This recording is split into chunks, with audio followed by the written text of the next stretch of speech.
Hi everyone, this is May Park. Welcome to my YouTube channel. Today I'll show you how to create a quick and easy watercolor card using Peerless watercolors. Here I have a panel of white cardstock measured 4 inch by 5.5 inch, and I'll be using alphabet soup bold prints and neon ombre ink pad to create a stamp background. Since it's a large background stamp, I'm placing it upside down and ink up the colors from above to make sure to get a good ink coverage. I'm going to move my ink pad up and down so that there are no harsh lines between two colors. I'm going to place my paper over the inked background stamp and press it down with a piece of print paper. Now I have a gorgeous alphabet background in gradient colors. I'll be using the balloon animal birthday stamp set for my focal images. As you can see, I'm using a small plastic container to store my stamps. It helps me find my stamps quickly and prevent from losing them while I'm working. Since I'm going to watercolor my images, I'll be using Heroart's black ink, which is waterproof. If you don't have a waterproof ink, you can heat emboss your images using clear or white embossing powder after stamping with watermark ink or black pigment ink. I'm stamping the images on a piece of watercolor paper. I usually love to stamp same images 2 or 3 times in case I mess up with my coloring. Now it's time for watercoloring. I have a jar of water and round paintbrush size 4 and paper towel ready on my desk. I'm going to use Peerless watercolor sheets. They have such bright and vibrant colors. I made my own watercolor swatch book inspired by Jennifer McGuire.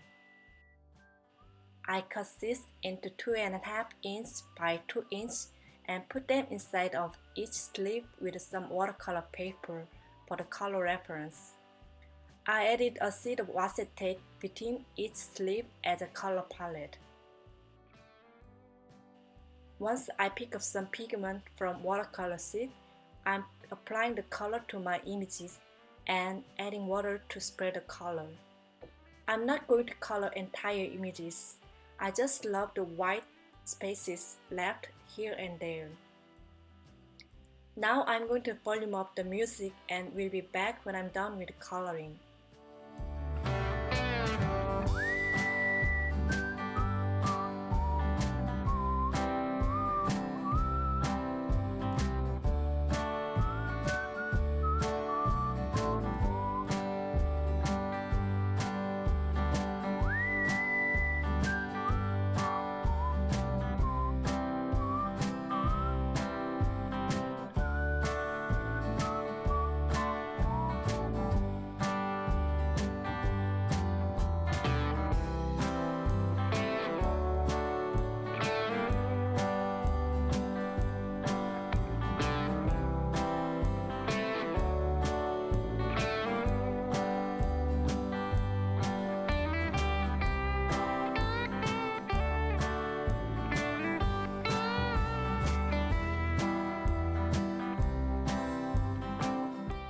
I'll be using the balloon animal birthday frame cuts for die cutting.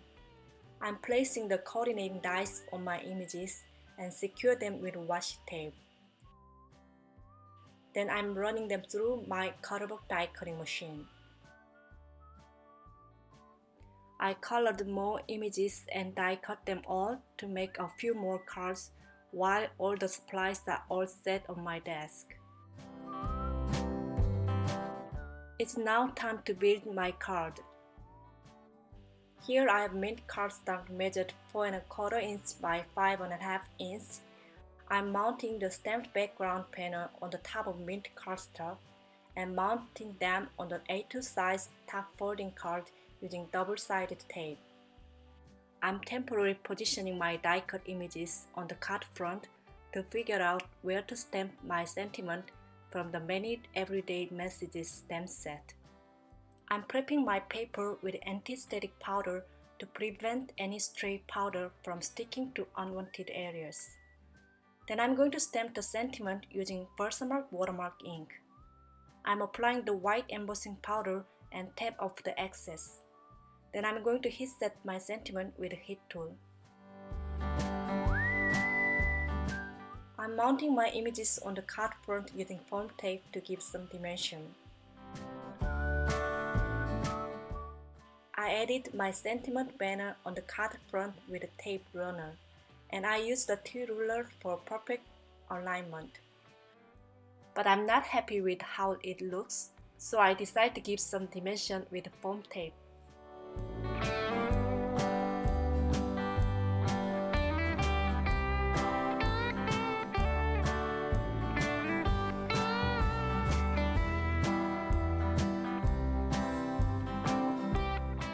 The strings doesn't look good either, so I had to fix them by adding dimension as well.